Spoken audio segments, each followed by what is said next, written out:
Alright, so it's been a while. I got two subjects for today's video. I guess four from a certain point of view, but I want to talk about the new Beastmen rework and a lot of the stuff related to that in the last update of Warhammer 2.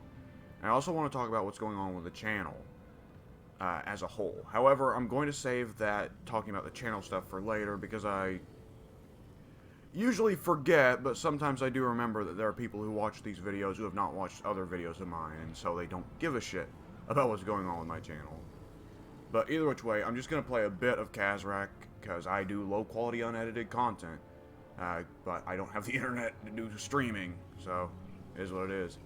But I'm just going to play a bit with Kazrak, because he's the most basic Beastmen campaign. Figure it's appropriate to play a bit of the Beastmen campaign while I talk about the Beastmen campaign, because that's pretty well the major part of the final Warhammer 2 update. Just going to be talking about that, the Dwarfs, the Lizardmen's little update for the Lizardmen, just a tiny one. The Ogre Mercenaries, and everything else that entails, particularly for Total War Warhammer 3. Now, I have played up to about turn 180 of the Malagor campaign, though I made some incorrect choices, so I wasn't able to finish it, because it just became unfeasible after a certain point. And I played up to turn 40, I believe, of the Thorgrim Grudgebearer campaign. I have not played Oxyotl, Torox, or Thoric Ironbrow yet, though I am very tempted in the case of Torox and Oxyotl, though Thoric is, I'll play Thoric at some point. He's just not really what I look for in Dwarfs. I like the engineering, crazy technology side of Dwarfs more. Though, that's part of the beautiful thing of Total War Warhammer, that you get a little bit of everything. So there is Thoric there for people who like playing the more traditional Dwarfs. They're about melee and grinding it out and only using quarrelers and grudge throwers for range tools.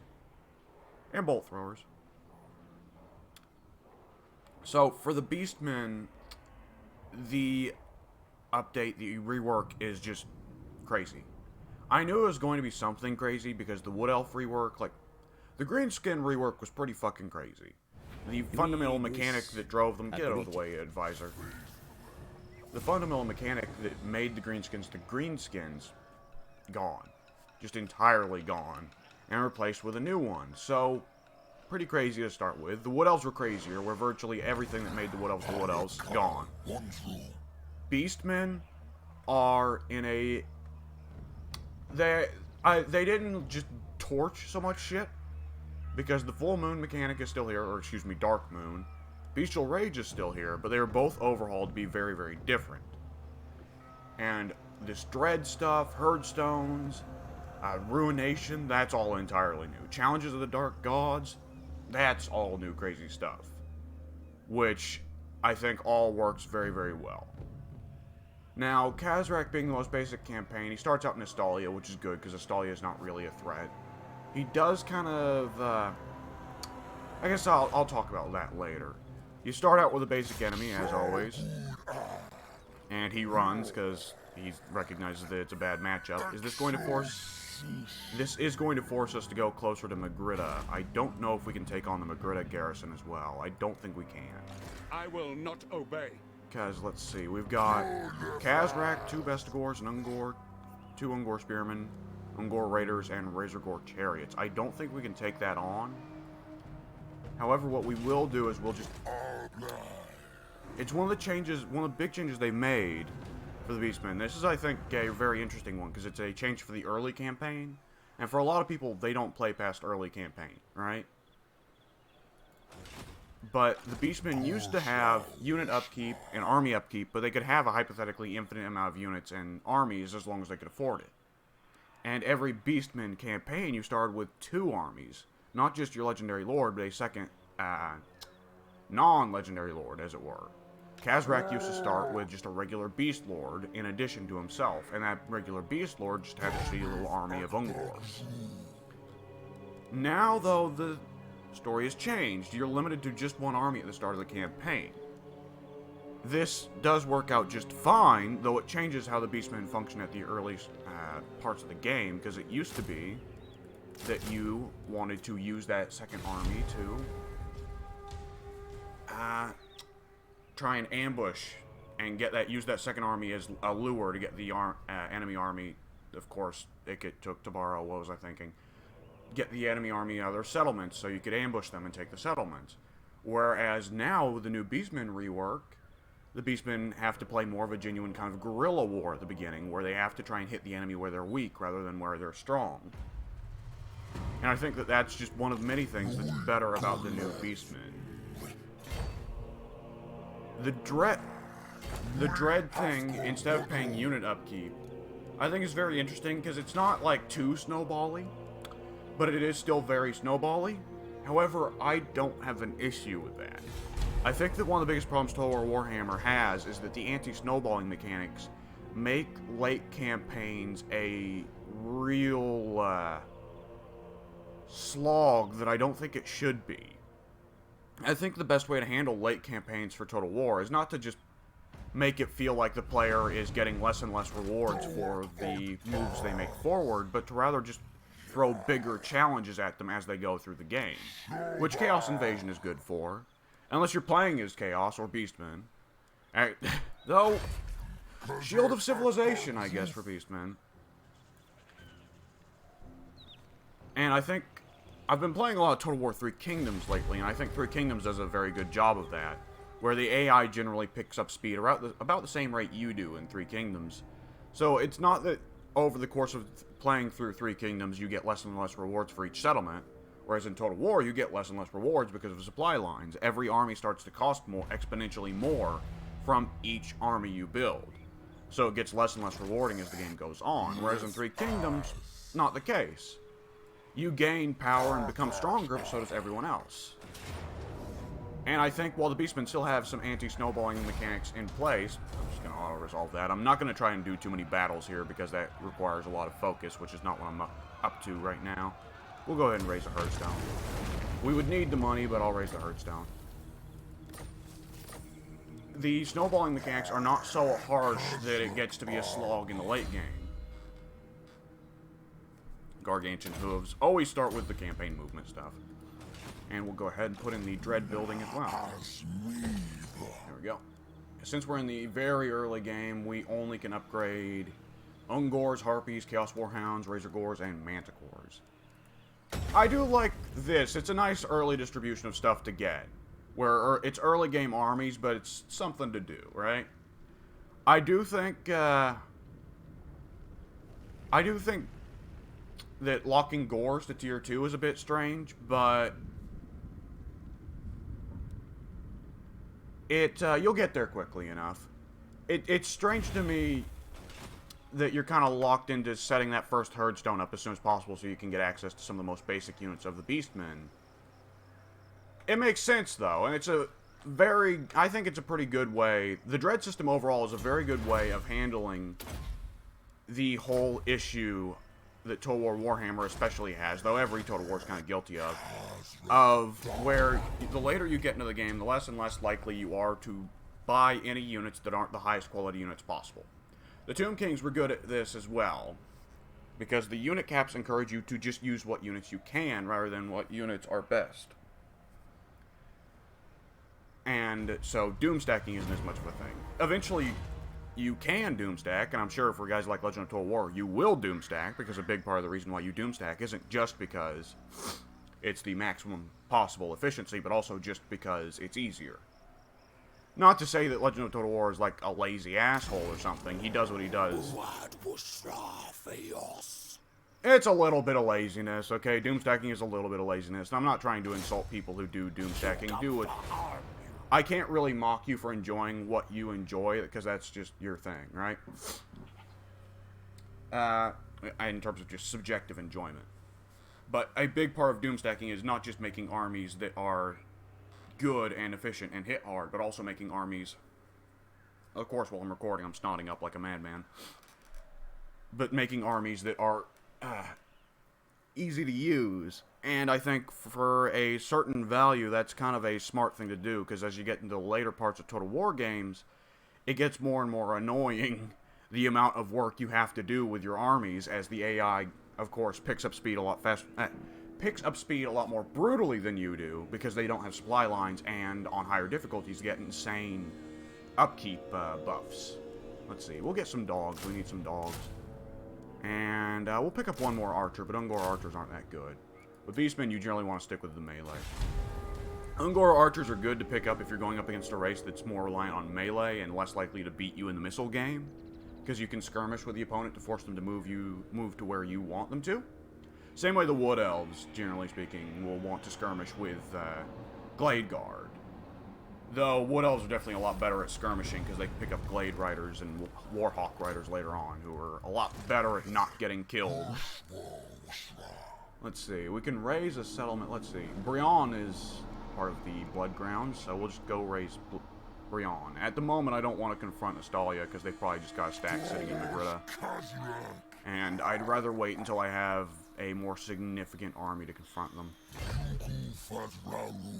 The Challenge of the Dark Gods, I think, is a very interesting decision, because it used to be a tech tree, and it was kind of silly for the Beastmen to have a tech tree. The Beastmen aren't, like, complete Luddites. Like, there's always lore confusion with each of the races, and there's always Flanderization. Like, the Lizardmen aren't just robots. The Dwarfs aren't so obsessed with a grudge that the concept of forgiveness is just entirely foreign to them. And the Beastmen aren't just entirely opposed to any construction whatsoever. But broadly speaking, the Beastmen are trying to be Luddites. And so the idea of the Beastmen having a tech tree is rather silly. Let's see. I will take... growth is really good. Income from raiding is probably good for a little bit. I'm gonna... Let's see, do I have the movement range to raid? Oops. Let's see, I do, so I'm gonna go ahead and raid here just for the extra cash.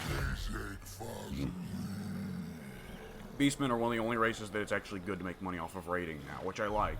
Because as a horde, raiding was, as the old Beastmen update, raiding wasn't really worth it because you could make better money by sacking and raising. However, for the Beastmen now, because money isn't a thing for them, outside of raising and raiding, and spending on buildings and followers if you want to, individual bits of money get to be more valuable, and so raiding gets to be more valuable. Does Kazrak get bonuses to raiding? I don't remember. I think Morgar does. Which is kind of strange, but had to give Morgar something to make him unique. Let's see. Yeah, just keep raiding throughout Carcassonne. What do they think of us? Minus 76. They'll probably let us be, but I'm still gonna just quick save just in case. There we go. And I'm going to go ahead and keep up the rating. So, I do think that it's an interesting balance between trying to set up herd stones to collect the good old Marks of Ruination for the ritual, and at the same time trying to focus on raising for something. The map is a little bit bugged, but okay. Raising for more money. And the later you get into the game, the less valuable herd stones get to be, unless you're intentionally trying to block other factions from taking land. Which is important if you're trying to go for the victory conditions of wiping out Bretonnia and the Empire. But the later you get into the game, the more it becomes about collecting cash. Because Marks of Ruination lose all value once you complete the final ritual. And even the final ritual isn't that valuable, because if you look here, Ruination level 7, you know, army capacity plus 4, Hearthstone shards plus 3, horde building construction cost minus 25%, and the big one is you gain the ability to spend dread on army capacity. The final Ruination level, level 8, unlocks the final battle, which you do need to do if you want to complete the campaign. Most people don't want to, but whatever. You pick up an extra Hearthstone, 2 extra Hearthstone shards, and all armies become immune to attrition. Immunity to attrition is nice, but you're probably going to be spending a lot of time in hidden encampment stance anyways, just because it's that strong. And hidden encampment stance makes you immune to attrition. And let's see, I'm going to go ahead and go with hidden encampment stance here, just so that the Carcassonne AI doesn't get any ideas. And it's very silly, this map overlay here. Hang on, can I fix this? Hang on. Okay, let's... There we go, that fixed it. Okay, good. I'm very happy with the Beastmen right now. I do think they're a bit strong. I will say that, because you figure out at a certain point that you can build armies and just plop them down, and they'll gain growth just because the later tiers of horde main buildings increase growth for all hordes. So eventually you can get hordes running around that don't even need to actually get into any fights and maintain bestial rage. And that will allow them to just immediately build up the dread building and farm dread. And once you get to ritual level 7, you can just spin dread to get more army capacity, which allows you to get more armies that just build up and build more dread. And so Beastmen actually get to kind of a weird place of farming in the late game, which is a little bit silly. I mean, there's ways to explain it away in terms of, like, headcanon, but it's a little bit silly. And let's see, I'm going to go Dark Apothecary because casualty replenishment rate is important. Where's that Bray Shaman? Oh, I just put him in the army, didn't I? I did. Okay. He's not picked up any levels yet. But outside of, like, a couple cheesy things like that, I'm very happy with the Beastmen rework. They actually feel like a proper guerrilla force in the early game, where you have to wage war by avoiding the enemy where they're strong and hitting them where they're weak, which is very good. And then once you get later into the game, the more and more you start to change into being this oncoming force of destruction in the end of civilizations. A worse threat than Archaon, honestly. Which I think is very much how the progression, you want the progression to go for the Beastmen. Hang on, let's quick save here. I also like that now whenever you raise settlements, you have just enough movement speed, or movement range to enter hidden encampment. Alright, close victory, eat shit. The new auto-resolve stuff is nice, by the way. It makes campaigns a lot more convenient because you don't have the goofiness of when you go into what should be an obvious win, and then you eat shit horribly and lose all your valuable units. Alright, let's see. Dark Apothecary, and on the Bray Shaman, we'll give them scouting just because magic items are nice. There are some followers for the Beastmen that are pretty good. There's one that boosts unit capacity for the Chaos Spawn by a positively ludicrous amount. 2 dogs is probably enough. We probably just want more melee chaff. Auto-resolve favors ranged units, but fuck it. I don't like to just play to auto-resolve. I would be fighting these battles if I wasn't recording a video here and trying to focus more on talking about the Beastmen overhaul and focus less on actual, like, playing properly, because it is difficult to commentate during battles, especially the harder battles. It's pretty easy to commentate during dwarf battles because dwarfs have really easy battles most of the time. Beastmen or wood elves trying to commentate during those battles, though, is a fucking, I won't say nightmare, but it's very unpleasant because Beastmen and wood elves require so much micromanagement.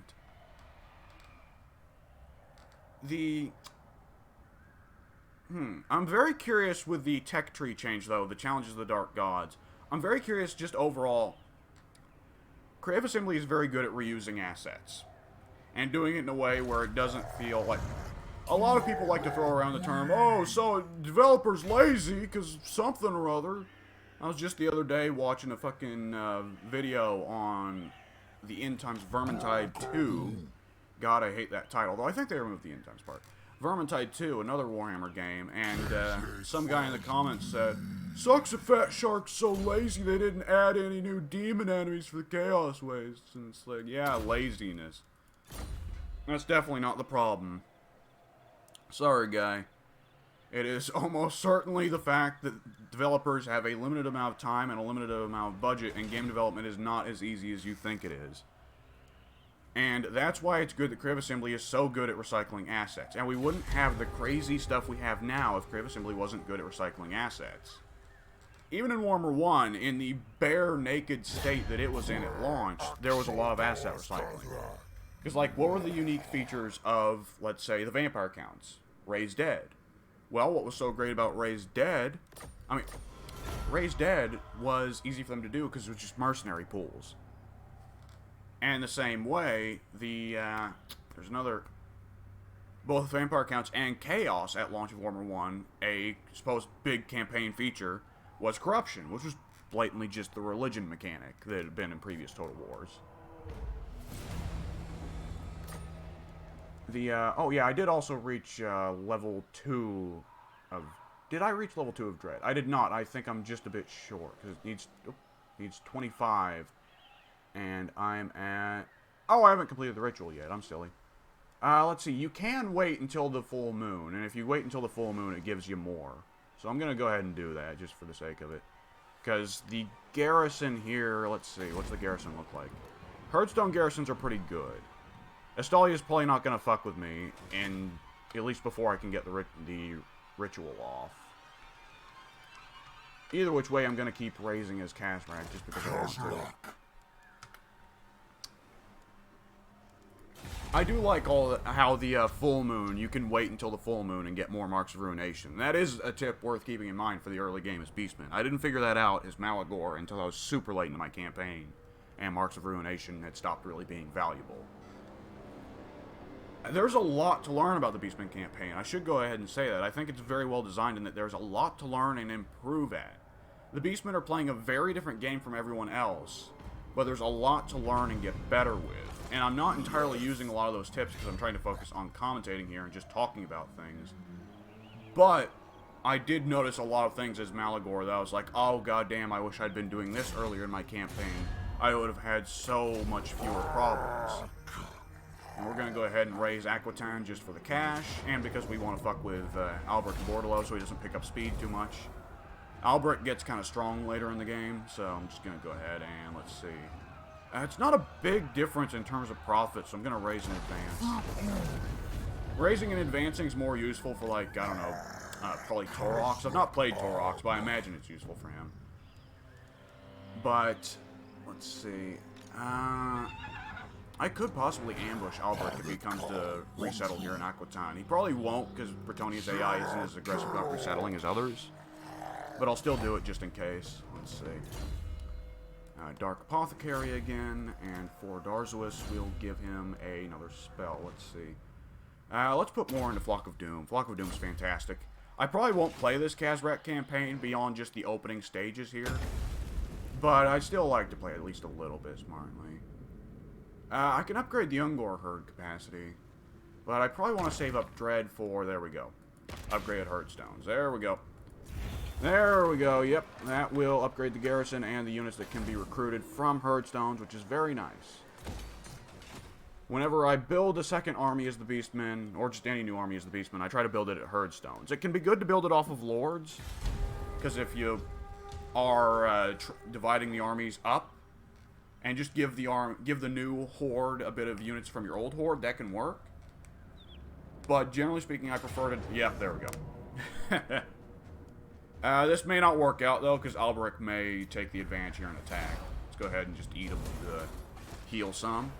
Alberic is not going to take the advantage, so I just got to kill a free army. Sweet. I think that the Beastman campaign is going to be very good for teaching people to use ambush stance more often. Oh, I fucking hate Bretonian orcs. Oh, God. They're a menace for Bretonia and the Empire, which is the really annoying part. I'd rather have Bestial Rage right now. Let's see. Let's get rid of... Raid the following region. Sure. I'll go ahead and do that. Alright, let's see. Does this probably counts as Brion, doesn't it? Paravon. Canels. Okay, sure. Let's see. Let's trespass there anyways, just for a laugh. We can go ahead and raid here, so I'll do that. The ambush stance is incredibly important for all the races that have access to it, which I think is every race except for Chaos. But for the Beastmen, it is absolutely vital to playing the way you're supposed to. Let's see. I like magic items. And I think that if more people play Beastmen, they'll probably learn to do that. Assuming they can figure out that the well-hidden encampment stance is simultaneously both the ambush stance and the encampment stance combined into one. But either which way, it's vital to learn that, because ambushing, it doesn't happen too often. It's pretty rare that you can just... You can consistently predict the AI, ambushing the AI if you know how to lure them properly with a second army. But in the early game as Beastmen, that's not so common, because you are rather limited for army capacity.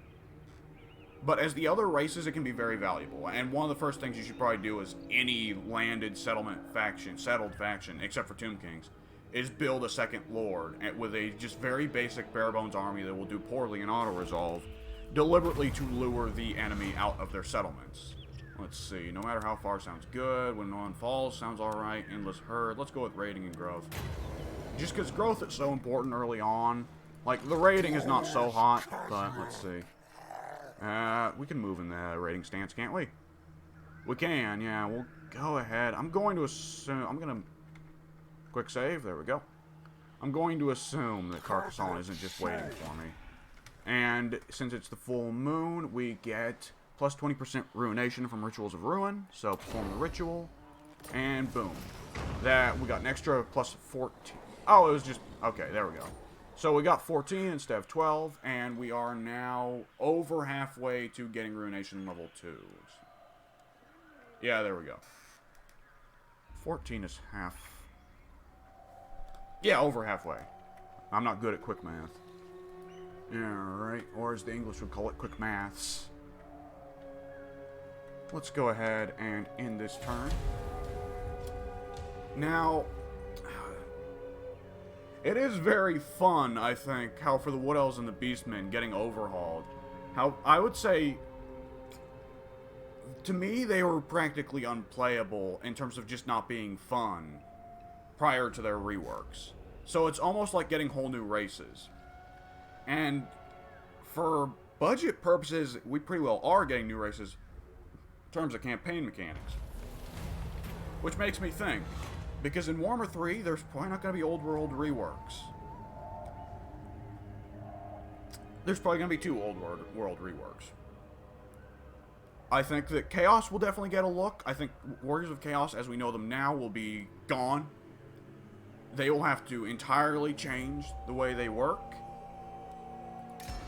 But I think Vampire Counts will get a... If Creative Assembly is smart, they'll just give the Vampire Counts a similar treatment they gave the Dwarfs. So it's not a huge game changer, it's just a light little balance change that will make things more, make them more fun to play and a bit more viable feeling. Is this Carcassonne? We can go ahead and raid here.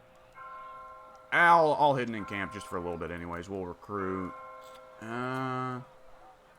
Let's see, are there any dread upgrades we want to hold out for? New Horde Armies upgrade is pretty good. I might save up for that one. How much dread are we generating a turn? 20, right. What am I thinking? Yeah, getting new Horde Armies at level 2 is really nice. I might just save up for that. Let's see. When do we get our second Horde Army? We do at Ruination level 2. Let's go ahead and build a den just so I can get access to those. Razor Gores are really good at any tier as Beastmen, but in the early game they are especially good because they hit hard and they're armor piercing. Early armor piercing is good for any race, especially if you're going to be going up against the Dwarfs. Let's see, Consume Order would be really good if I had a lot more mages than I do. If you're playing Malagor, you want to pick up Consume Order as soon as possible. Let's see, but I'm playing Kazrak. I have 1 Brave Shaman that's not really that good, so it can wait. Speed is good for all units, I'll take that. I think that Chaos and Vampire Counts will probably get looked over in Warhammer 3. Warhammer 3 at launch is probably going to come with the Warriors of Chaos rework. Because Be'lakor is probably the secret final boss of Warhammer 3, and he'll probably be unlockable like Dong Zhuo was in Three Kingdoms. And with him will come a Chaos Undivided rework. That's my take that I've had for like 6 months now, since the Warhammer 3 trailer. Was that 6 months ago? I guess that was 5. Whatever. No, it would have been 6 months ago, right? February. Yeah, 6 months ago. God damn, time flies. Alright, let's go ahead and just raid here for the mission, because I like money. And then after that, we're probably going to go somewhere else, because I don't want to fuck around with Carcassonne. I'm still trying to do a guerrilla war here and hit the minor settlements. Alright, let's go ahead and hit end turn. Sometimes you have the most uneventful early game turns. And if they do a light rework to the Vampire Counts, a major rework to the Chaos Warriors, that's pretty well everyone from Warhammer 1 and Warhammer 2 comes out fine. I know some people don't like the Lizardmen, but I think those people are crazy. The Lizardmen are fine. It's just that, like, the geomantic web isn't on its face as pretty as the racial mechanics a lot of other races get. And even then, I think the Lizardmen have more going on campaign-wise than the High Elves. You can make a lot of money as the Lizardmen by using the geomantic web, the commandments, the geomantic pylons, all of that stuff, star chambers. You can make a lot of money as the Lizardmen. I just don't know what people are doing wrong. And once that's done, with all the old world reworks out of the way, like, think about how much money the old world reworks have cost the DLC team at Crave Assembly. I'm kind of wondering, because Total War Warhammer 2 got 2 new races from DLC, and that was it. Warhammer 1 got 5. Now, I wouldn't be so crazy to say as Warhammer 3 is going to get 5 new races in DLC, and I won't be so crazy as to say that they'll go beyond that. But I do think that for Warhammer 2, they deliberately went out of their way to avoid adding new races, except for the Tomb Kings and Vampire Coast. For one thing, so they could spend that new campaign budget money, not only on expanded mechanics for the Lord packs from the campaign perspective, because the Lord packs in Total War Warhammer 2 have crazy campaign mechanics, but also on more and more and more, let's see, more and more and more new mechanics for the Warhammer 1 races that looked pretty poorly. I'm going to go ahead and get rid of some of these Ungor Spearmen. I don't need this much Ungor Spearmen. And instead we'll grab, yeah, there we go, a Razor Gore and a Harpy. That's probably fine. I could spend some Dread, but I'd rather save it for the Horde building upgrade. Let's see, I probably won't siege Castle Paravon because I don't have any siege attacker units, so I can't just immediately attack. Boy, I'm just rambling, but fuck it. That's probably what I'll label the video rambling, just so that people know that this isn't going to be a concise, well-edited, well-worded affair. But I think Warhammer 3, we're probably going to see more than 2 new races as DLC. And I think, to a certain degree, that was just immediately going to go without saying. Because there's going to be a pre-order race. There's going to be... Warhammer 2 had 2 campaign packs they added, right? And I think it would be a bit unusual for Crave Assembly to do only 1 campaign pack. I don't... Crave Assembly's been unpredictable for a while now, but it'd be very strange for them to do that. You know, it's leaving money on the table, brother. As, good old... Is that Iron Sheik that always says, leaving money on the table, brother? Orders heeded. Oh, fuck this guy. Eat shit, pal. And decisive victory. There we go. Not much money, but hey. Let's, we could raise a herd stone, but there's not really anything we want to take around here. There we go. Ogres, Whoa. my lord. Whoa, ogres, These right. brutish nomads I didn't expect it to fuck with the camera like that. The ogres, yeah. So, ogres, they're the pre-order race. It's obviously not a guarantee set in stone, but I'm heavily inclined to say that Ogre Kingdoms are the pre-order race. If Mournfang Cavalry wasn't added in this last update, I would say that Dogs of War were going to be the pre-order race. But they added Mournfang Cavalry, not just Man-Eaters and Bulls, Mournfang Cavalry, which is a very distinct feature of the Ogre Kingdoms themselves. Which to me implies that Crave Assembly is doing this as the Norska equivalent. Norska was kind of a little taste of Warhammer 2 level campaign development. Like, Norska in Warhammer 1 blows every other race out of the water. Norska has all kinds of crazy mechanics. They've got their unique occupation, the god appeasement system, the unique technology system that's built on capturing capitals. They've got monster hunts. They've got the unique confederation system from hitting enemy lords. Damn, that's good ice water. Yeah. And no other race in Warhammer 1 has that kind of craziness going on. The Dwarfs occupied Mon 4.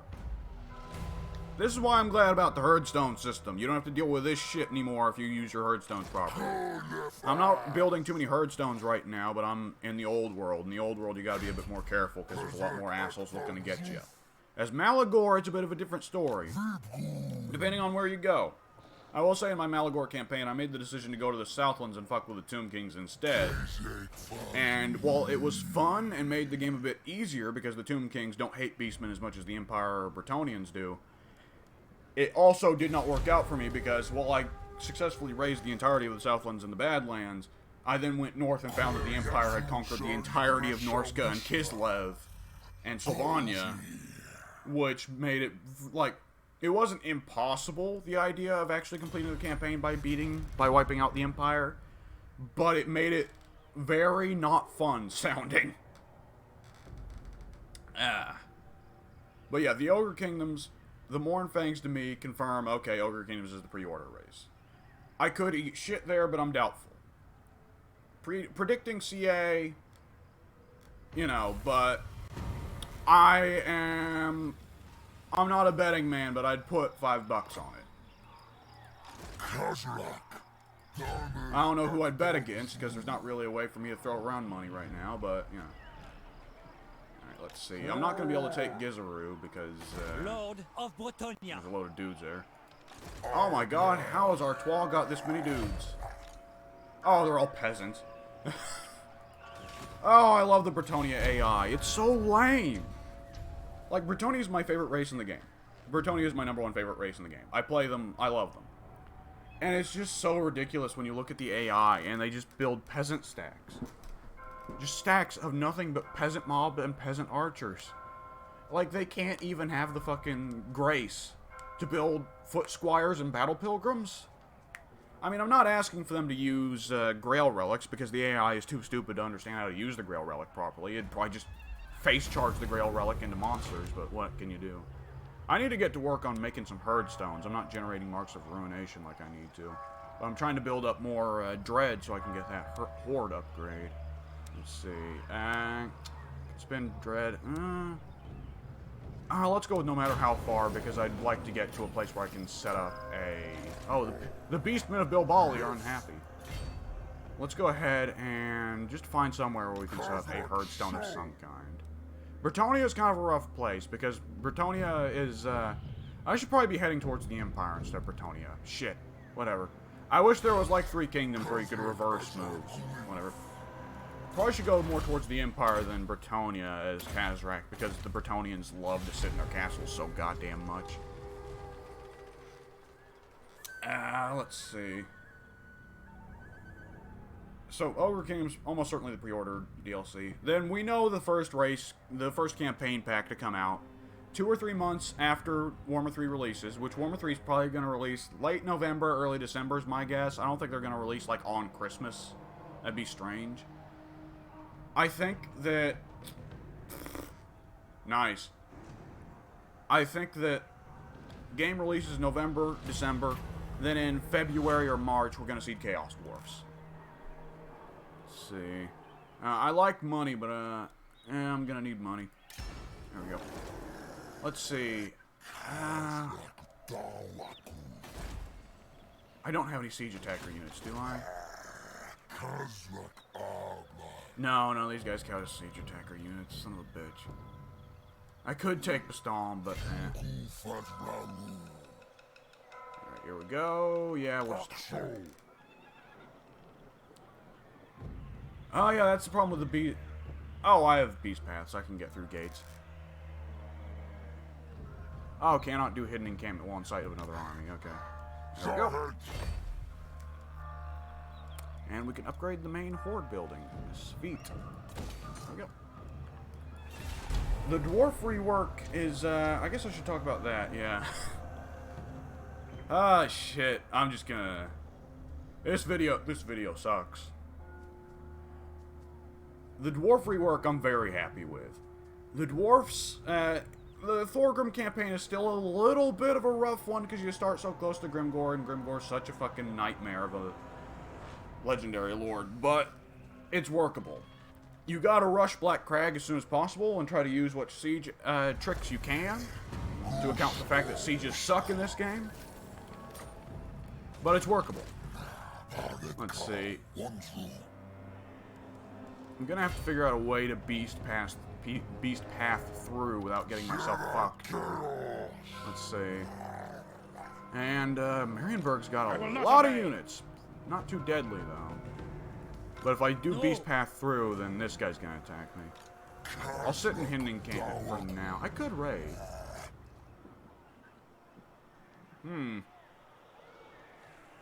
Choices. I'm too close to his armies. He could just attack me. Alright, I'll go ahead and hidden encampment. But the rune rework is very nice. The runic forge has always been an interesting feature, and magic items are good. I've only just now figured this out. For a long time, I have ignored the magic items feature altogether. Which, the magic items feature is this stuff. Armor, weapon, talisman, enchanted items, followers, gifts of chaos, and banners. Gifts of chaos, of course, being a unique thing for the Beastmen. And do Warriors of Chaos and Norska also get gifts of chaos? I don't remember. Either which way. Doesn't really matter, I suppose. But I've only just, in like the last week or two, started to really pay attention to magical items and notice how strong they are. And it's actually really nice for the dwarfs that you can put all that in. Like, I think it draws more attention to the runic forge, so the runic forge isn't just something that exists for people who aren't entirely used to the game and just think like, oh, well, great, this is some nerd shit to, like, increase my efficiency by 1%. Great, I'll just ignore this.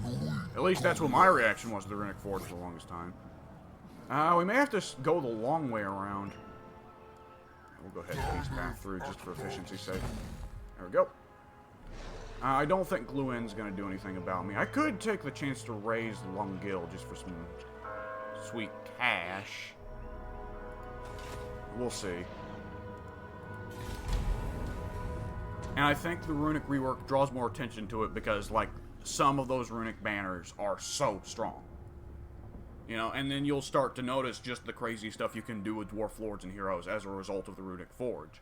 And while it does kind of take the wind out of the sails a little bit that you can only make so many of a rune, it is nice that you can get them as a reward for some of the grudges. I didn't get any, like, dynamic, like, starter grudges that offered runes as a reward, so I don't know if that's something you can get just from any grudge or if it specifically has to be from those super grudges you start the game with. But it is very nice that you can get runes that way, and I think it just draws attention to some of the other stuff you can do with the runic forge, because some of the items you can get, like the Ranger's Hood, offer some crazy stuff as well. And those you can make anytime you want, except for like the super rare, epic rare, or whatever shit, like the star metal thing. And it draws a lot more attention to what makes the dwarfs unique, and makes the dwarfs feel more unique. The different victory options after battle are awesome, and honestly, I think every race except for the dwarfs and the vampire counts, or not vampire counts, vampire coast, Crave Assembly should take a look at their after battle choices of what to do with captives. Because for some of the races, it's honestly a little, like, boring. Because a lot of the races, it's just choose from replenishment, money but lose replenishment, and unit experience. And unit experience, I don't feel like unit experience is ever a viable choice unless the other choices are just terrible. The money for replenishment choice I think is interesting, but for the average player, they want to feel like they're gaining everything they can and not losing anything. So the money doesn't seem like it's worth what you're losing in replenishment most of the time. So for the dwarfs, having it be a more interesting thing than just those three same choices, where it's, okay, you can pick up a bunch of money in Oath Gold now, or you can focus on improving the province that you've won in, I think is very interesting, and it encourages the dwarfs to play more defensively. I've noticed that's a general trend for the new dwarf rework, is that there's a lot of stuff that encourages you to win battles at home rather than abroad. I don't think that's going to be that big of a change, because Total War is about conquest and expanding and expanding and expanding, and that's not going to change for the dwarves unless they just change the way occupation works or make it where dwarves just don't get much value out of land that isn't mountainous or has a mine. But it is a nice idea, at least. The trouble is, of course, the AI rarely, if ever... Well, the AI pretty well never attacks you on your home turf unless you're obviously weak. But I guess you can use the ambush stance for that. And dwarves sit in mountains, and it's really easy to ambush in mountains. There may actually be some stuff to do there. Again, Creative Assembly's done a very good job with these new reworks, making it where there's a lot of depth and choices to these races now that used to be a lot more just plainly, this is what you do. And I'm very excited for Warhammer 3 because of that. Creative Assembly has been getting better and better at design over the course of Warhammer. Because Warhammer 1 was kind of poorly designed, guys. Warhammer 1 was kind of bad. Because, like, I mean, Warhammer 2, I think, launched in a very good state. People have started to even kind of sour on the launch state of Warhammer 2, which I think isn't right. Warhammer 2 launched in a very good state. Warhammer 2 was highly praised when it came out, and I think for good reason. But Warhammer 3 is probably, again, going to blow Warhammer 2 out of the water and make Warhammer 2 look kind of dumb. Just going off of what we've seen for the Greenskin, Wood Elf, Beastmen, Dwarf reworks, and how they're all fantastic. Like, even the Empire and Bretonnia reworks are pretty great. I think the Bretonnia could probably use just a little bit of a neat little buff in Warhammer 3 to keep them up with the crazy stuff Beastmen, Wood Elves, and Greenskins can do. But I think the Bretonnia is also in a fantastic state. Let's see, Beast Lord's Horns, Execution of Beast. I don't fucking care. That's not like a big one. Alright, let's see. We're going to want to keep an hidden encampment stance so that Marienburg doesn't fuck with us. And we'll sit here at this little intersection so that if Marienburg dances out one of its armies, I'll go ahead and tear him up. There we go. I played up to about turn 20 with Tehennawin also, because I wanted to take a little bit of a look at the Lizardmen. And I did not immediately notice any big changes. It seems like they've changed the building tree a little bit, and they did change the technology tree. I did notice that. Tehennawin doesn't start in Mortal Empires with a Saurus building anymore, which is very nice, but he still starts with one in Vortex, which is fucking stupid. There we go. Alright, it's an ambush, and... okay, that was a long quick save. Kill. There we go. Wonderful. Eat them up for replenishment, because they're probably going to get in another fight. Oh, no, they didn't. Alright. Yeah. But it's nice that he doesn't do that. It's stupid that he starts with a Saurus building in Vortex, but what can you do? The tech tree, I like that they're trying to expand on making skinks good later into the game. I think there's probably a better way of doing it than just artificially buffing them. Because it doesn't really work for goblins. For greenskins, they tried to make goblins more viable in the late game by just making it where the tech tree boosts them like mad. It does make goblins viable in the late game, but the problem is it makes orcs not viable in the late game. Because goblins are cheaper and better than orcs once you get to the end of the tech tree, which is stupid. Like, Creative Assembly, if Creative Assembly wants to make chaff units and low quality units more viable in the late game, I absolutely support that. But that's not the way to go about it. That's not going to work. I think the best way there is to fix it is really just get rid of supply lines so that you aren't encouraged to get the maximum possible value of each individual army. So that you're more limited on money and less limited on units counts. And also implement the caps system from the tabletop. Like the excellent Drunk Flamingo mod, Tabletop Caps, which has a pretty obvious name, doesn't it? There we go. And we will go into Hidden Encampment. Where should I put a Herdstone? I might put a Herdstone in Gorsel. I just raised Grumney's in because, fuck it, why not? Alright, let's see. We want to get to Children of Chaos. Foul of Premonitions is really good, though, because ambush success chance is really good. Alright. But the things I did eventually notice... Well, you pretty immediately notice that there's some changes to the building tree in terms of units. Sauruses are now tier 2. I think that's a really smart choice. Because Sauruses at tier 1, I think... Like, that was part of what made the Lizardmen special, was that, like Warriors of Chaos, they get access to a, like, super elite unit really early on. But I believe that for Warriors of Chaos, the Warriors of Chaos are a tier 2 unit. I believe Marauders are your tier 1 unit as Warriors of Chaos. So it's more balanced. It makes more sense to make Sauruses locked to tier 2 like Warriors of Chaos are.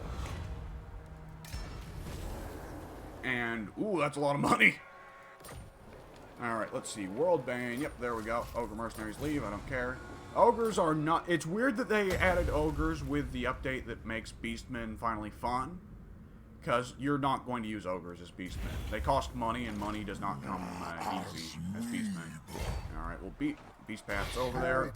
God knows how the Beast Paths are able to go through water, but, you know. And... Right, to get back to the building tree thing, because I'm just rambling here. I like that as a change. I like that red-crested skinks are available at Tier 1. Chameleon skinks are available at Tier 2. Croxgores are available at Tier 3. Those are all very good changes. Croxgores, I found you didn't use them as much as you should in campaign, and that change makes them a lot more useful early on. Chameleon skinks coming at Tier 2. I'm going to be honest, they could probably have held them back for Tier 3, because Chameleon skinks are just flatly one of the best units in the whole Lizardmen roster. But I understand putting them earlier on, not only so that Oxyotl can get access to a signature unit earlier on, but also just to encourage more variety in your Lizardmen builds than just going with your usual hammer and anvil. Let's see. Ruinous incentive, when one falls. Cost of skill. I can't buy giants or gores yet, so let's just go with no matter how far, I guess. Ooh, when one... Oh, damn it. When one falls is better when you don't have units that are pretty well already replenished. Alright, there we go. And let's get Corsel. Auto-resolve. And raise... Hey, ooh, that's a lot of money. Huh. I don't need money. Raise Hearthstone.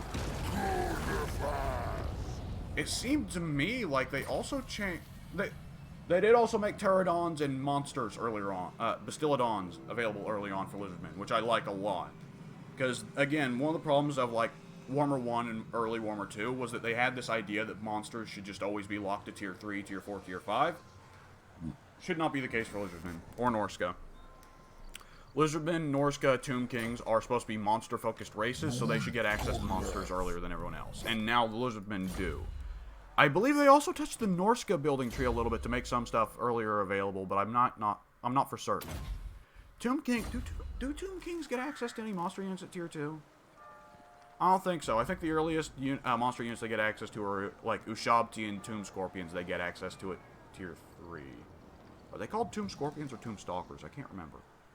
Anyways, when do Beastmen get access to monsters? Come to think of it. Well, I guess they get access to Razor Gores as soon as Tier 2, but that's not really what I would count as monsters.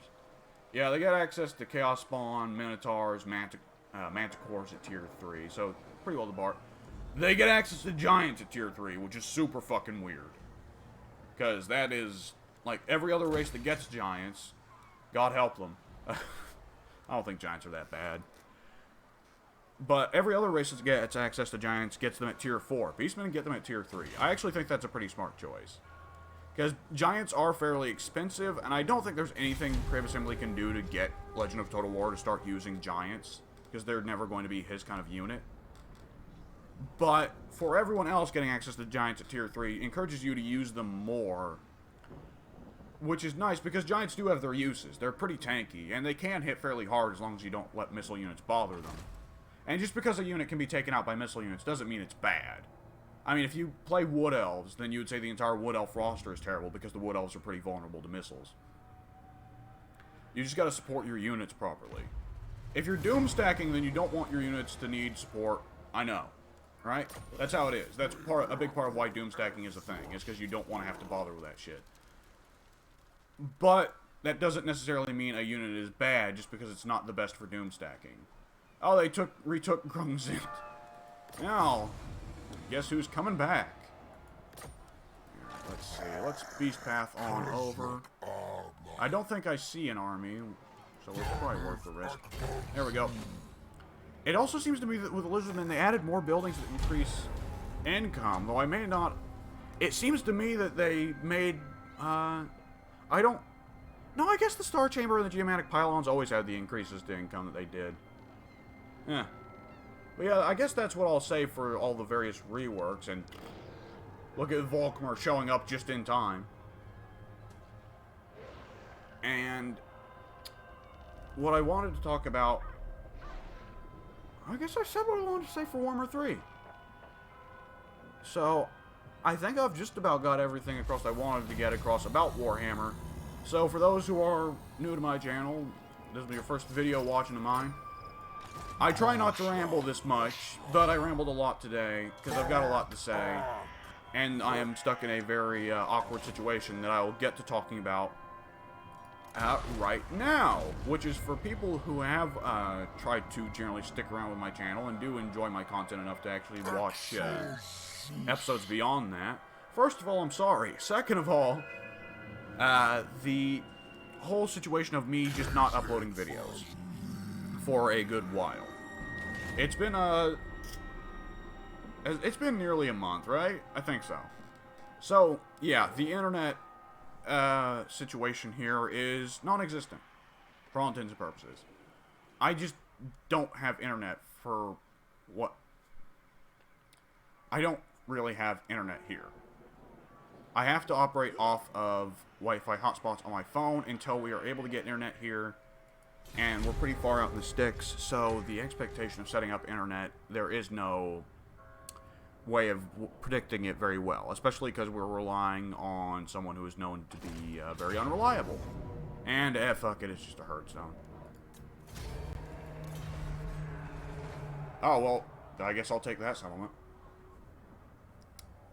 The situation will change at some point, and I will get back to making videos, but the situation, I cannot say when it will change. Honestly, could be tomorrow. Could be 3 months from now. Could be we got fucking scammed and it won't change. That one I'm doubtful.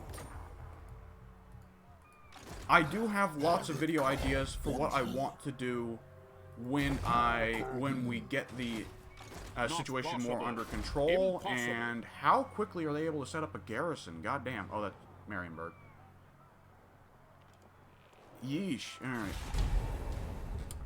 But I will try and do a lot of videos when I get back to it. I want to do more videos with Total War Warhammer, of course. More videos speculating. Thankfully, my internet has actually been... this is actually a relatively good time for this to happen. As Creative Assembly has just explicitly stated, we're not going to be getting any news for the rest of July or for the entirety of August. It's going to be waiting until September, and when September comes, we're getting Cathay and the Siege rework. That is going to be the fucking thing of Warhammer 3 for me. That is the two single biggest features I am most hyped for. Because I am over the moon about Cathay actually existing. I am over the moon about Sieges not sucking. So the fact that we're going to be getting both of those in the same reveal for me is huge.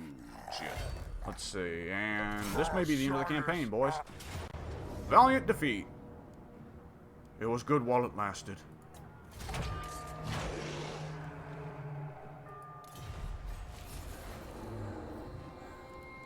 Oh, because I have Hearthstones, the campaign's not over. Oh shit, I'm used to old hordes where it's just over the moment you lost your horde. Oh, well. Well, Kazrak's wounded, so, just get a Doom Bull.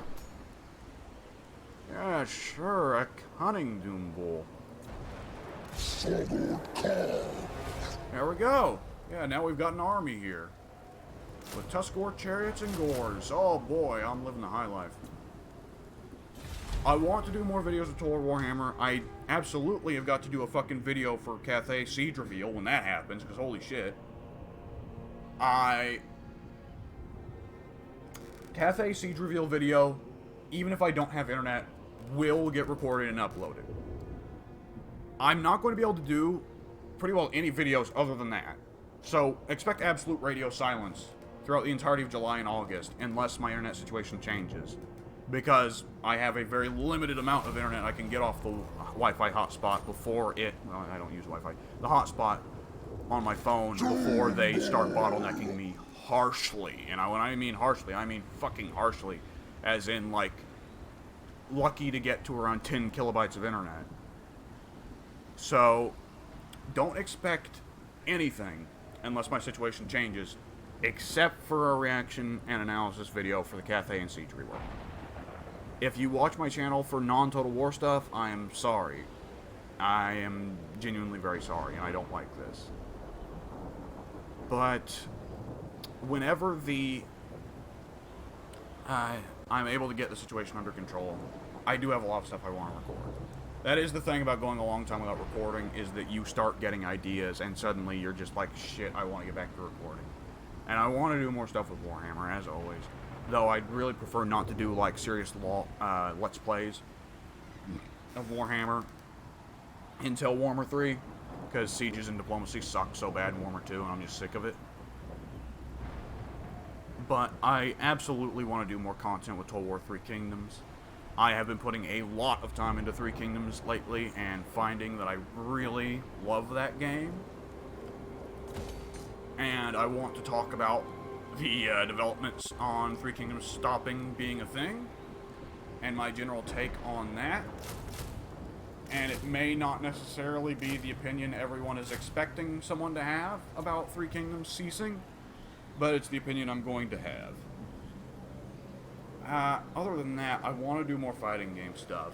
I want to do something with Vermintide, because right before we moved, I was falling in love with Vermintide, and sadly I haven't been able to play it because that game is somehow, for some reason, always online. I guess so that people don't cheat with their leveling, but I mean, it's a cooperative game. What's it hurt if people cheat and hack with their leveling? Like, it's not even like a pay-to-win game, where, like, if people cheat with their leveling, Fat Shark loses out on money. I don't know why I'm still hitting the end turn button. I'm just... because by this point, it's just me talking. Did I say I want to do more fighting game stuff? I do want to do more fighting game stuff. I still want to do something with Gladius. I'd love to go back to doing Civilization with Soon and Pink someday. There's a big-ass spider on my window. There's just so much I want to do, you know? But it's out of my hands. I am operating here from a position where it's out of my control. And I wish I could do something about it. I wish I could make more Warhammer 2 tutorials, because evidently people like those. I'm very happy with how much I've been able to help people with those. And I want to do more, but can't. And it is what it is. I mean, it's not the end of the world, of course. And, like, there's no limit on the actual phone data I have that isn't, you know, using a hotspot for something else. So for anyone who is, like, just loving specifically my commentary, crazy people, I still do the podcast, so the Shut Your Mouth Lounge on the Form of Solitude channel, which, God, I hate that name. I still do Fighting Games R with Addy. So I've still technically got content coming out weekly. It's just not on this channel. And it is what it is. I will see you guys hopefully before the Cathay and Siege rework reveal. But there is a chance that is when I will next see you guys. I'm putting this video up just to say, like, well, I'm not dead. So, hope you enjoyed the video. See you next time you feel like watching my videos, I guess. See you, folks.